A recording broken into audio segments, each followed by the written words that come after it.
Hello, welcome back to another deep dive. It happens to all of us. You know, you're going about your day and suddenly a word that felt familiar yesterday just completely escapes you.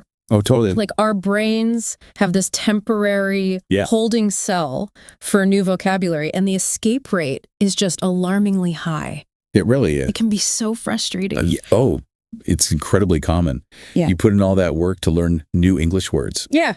You feel good. You feel like you've got them, and then poof, gone. Exactly. And that's exactly what we're diving into today. That's right. How to remember and retain words easily. Yes. Our mission is to understand why these words seem to just slip through our mental fingers, and more importantly, how to make them stick for good. Absolutely. So they become a natural part of your everyday English.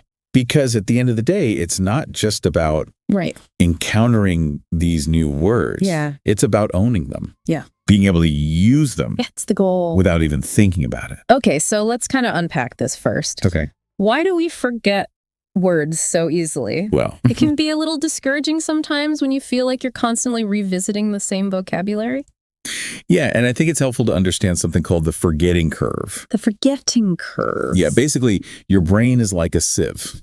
Okay. When you learn something new, like an English word, it's initially held pretty loosely. Your brain's always assessing what's important and what's not. Yeah. And if that word isn't revisited or actively used, it's going to categorize it as less important and eventually let it slip away. So it's like our brains are constantly decluttering. Yeah. And unfortunately, our new vocab ends up in the mental recycling bin.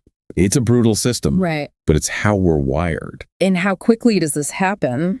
Pretty quickly, research shows that without any reinforcement, we can lose up to half of the new information we learn in just 24 hours. Oh. So that word you were using yesterday might disappear by today. That's a pretty rapid decline. It is. So it's easy to see why it can feel like such an uphill battle sometimes. Right. And there are a few main reasons for this. Okay. What are they? Well, first, as we talked about, not reviewing the new words enough. Okay. If you see a word once and then never again, those connections in your brain, they weaken over time. Okay, so it really... Like blazing a trail in a forest. Okay. The more you walk that trail, the clearer it becomes. Yeah. If you don't walk it, it gets overgrown and you forget it. That's a good analogy. Yeah. What else contributes to words just vanishing like that? Another thing is just memorizing definitions without understanding the word. Oh, so just repeating a definition doesn't really work? And if you don't grasp the nuance, context, how it connects to what you already know, it's less likely to stick. So it's more than just rote memorization. Much more. Okay, and the last reason. Lack of practical application. So you need to use the words. Exactly. If you're not using the new words when you speak or write, your brain doesn't get the message that this is important for communication. Right. It's passive knowledge, and that's way more likely to be forgotten. Okay, so that's a really clear understanding of why remembering new words can be such a challenge. Really. But don't worry, because now for the good stuff. Yes, we're going to turn to the solutions. We're going to explore some strategies that you can use to counteract this forgetting process and make those new words really stick. It's not about having a perfect memory. Yeah. It's about working smarter, not harder. Okay, perfect. So let's jump right in. Let's do it. All right. The first strategy focuses on connecting words to visuals or personal experiences. Yes. This sounds really powerful. Our brains are amazing at remembering images and experiences. Way more than abstract information. Right. So when you encounter a new word, try to create a mental link to something you can picture or a personal memory. You have a good example in the notes about the word mountain. Yeah. Can you walk us through how to make that connection? So instead of just reading the definition of mountain, actually picture a mountain. Okay. Imagine its size, the rocky slopes, maybe a snow-capped peak against a blue sky. Yeah. Even try to recall the feeling of the cold air. Wow. Maybe a distant echo. Yeah. The more detail you add, the stronger the connection. That makes so much sense. Oh, yeah. It's like you're creating a mental anchor for the word. Exactly. Something solid to hold on to. It transforms the word from letters on a page to an experience. Yeah. And experiences are much easier to remember. Okay, so what about mnemonics? Mnemonics are great. Yeah, how do they work? They can make abstract words more concrete and memorable. Okay. You create a phrase, a rhyme, or a silly image that connects the new word to something familiar. Can you give an example? Sure. Let's take the word huge. Okay. To remember, it means very large. Yeah. You could imagine a giant elephant wearing a sign that says huge. Okay. The more ridiculous the image, the better. Yeah. So when you think of huge, you'll think of that elephant. I like that. It's like tricking your brain into remembering through absurdity. Whatever works. Right. Okay. You also mentioned word linking. Oh, yeah. How does that help? If your native language has words that sound similar to the English word, you're learning. Use that to your advantage. Okay. Even if the meanings are different, the sound creates a bridge. Okay. A mental link. So you're using your existing knowledge to build new connections. It's like building a bridge between languages. I like it. Okay. And finally, in this section on connections, we have the idea of creating short stories. Oh, this is fun. How does that help us remember new words? When you create a story using new words, you're giving them context. Okay. The narrative creates a framework and connection so they become more meaningful. So for example, if you're learning the words sun, beach, and vacation, you could imagine yourself on a sunny beach on vacation. I like it. The story ties those words together. Yeah, it's like a mini scene. Exactly. Not just 3 separate words. Exactly. Okay, so the first strategy is all about building those connections. Building connections. Through visuals, mnemonics, sound links, or even stories. Stories are powerful. Yeah. Okay, let's move on to our second strategy. Right. Review and testing yourself. Yes.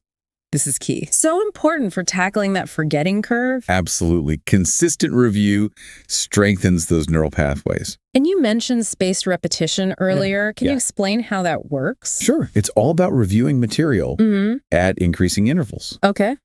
So you review a new word shortly after learning it. Okay. Then again the next day. Then maybe 3 days later. Yeah. Then a week later. So you're spacing it out. Exactly. This helps your memory consolidate information. So you're revisiting the words right before you forget them. Right. And that signals to your brain, hey, this is important. It's like a little reminder. Exactly. Well, don't let this one go. Don't discard this. Okay. Yeah. And even more effective than just rereading is active recall. Yes. Can you explain the difference? So passive review is just rereading. Okay. Active recall forces you to retrieve the information from memory. Without looking. Without looking. So you're making your brain work. You're making your brain work harder, and that strengthens the connection. Like exercising a muscle. Exactly. Okay, so how can we practice active recall? Flashcards are great. Yeah. Write the word on one side, the meaning on the other, and try to recall the meaning before flipping. Oh, what else? Quizzes are really good too. You can make your own or use a language learning app. Great. And anything else? Yeah, try writing exercises. Use the new words in sentences. From memory. From memory, exactly. And probably the most practical is to use the words when you're speaking. Yes, even if it's just talking to yourself. Right, just get those words out. Get them out. Okay.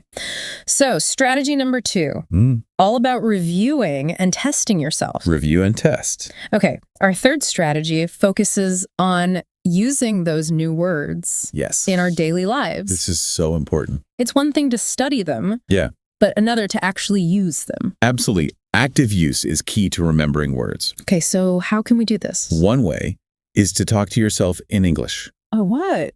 As you're doing everyday things, cooking, cleaning, exercising. Okay. Narrate what you're doing. In English? Okay. Yeah. So instead of thinking, I'm chopping vegetables, you would say, I am cutting the vegetables now. Exactly. That's a good one. It's easy and it works. Any other tips? You can label things around your house. With the English words. With the English words on sticky notes.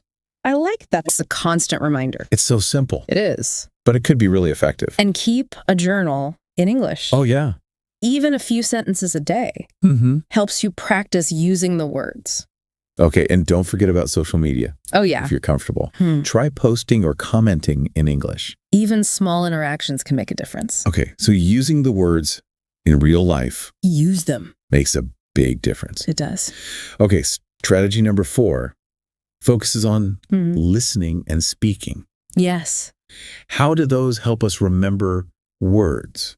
Listening to English podcasts, movies, TV shows exposes you to words in different contexts. Over time, you start to recognize them automatically. So it's almost like passive learning. It is, and it complements your active study. So just immersing yourself in English can really help. It really can. And what about speaking? speaking is crucial. Yeah, why? It bridges the gap between recognizing a word and using it. Okay. It's like learning to ride a bike. Okay. You can read about it, but you have to practice. Yeah, you have to get on the bike. Exactly. Yeah. And don't be afraid to make mistakes. Yeah. Every time you use a new word, you're strengthening the memory. And you mentioned a technique called shadowing. Oh, yeah. Shadowing is great. What is that? You listen to a native speaker and repeat what they're saying. Okay. You mimic their pronunciation. And then intonation. Yes. It helps with pronunciation, fluency, and memory. That sounds like a really good exercise. Yes. Okay. So listening and speaking, really important for vocabulary. Absolutely. And our final strategy is about making learning fun. This is my favorite part. It's got to be enjoyable. It does. When you're having fun, you learn better. Right. Because if it feels like a chore, you're not going to stick with it. Exactly.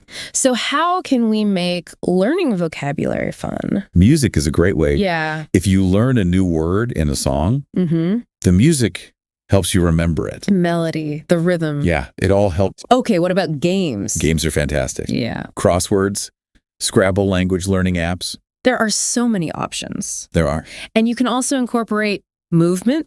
Oh, yeah. Like if you're learning the word jump, you could actually jump. Jump while you say it. That's a good one. It creates a stronger connection. It's engaging more senses. Exactly. And finally, storytelling.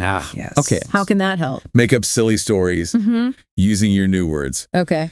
The more absurd, the better. So the key is to have fun. To have fun while you're learning. Make it enjoyable. Okay, so we've covered a lot today. Yeah. We talked about why remembering words can be tough. Yes. And we've given you a whole toolkit of strategies to help you make those words stick. I think the most important thing to remember is consistency. Yeah. Even a few minutes each day can make a difference. So make it a habit. Make it a habit. Okay, so to quickly recap. Yes. The key strategies for remembering and retaining English words. All right. Number 1, connect words to visuals, sounds, or experiences.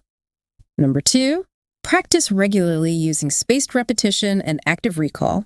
Number 3, use those new words in your everyday life. Number 4, listen and speak in English as much as possible. And number 5, make it fun.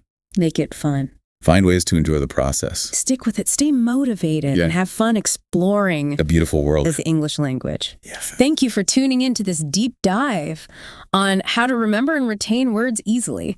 And we'll see you next time.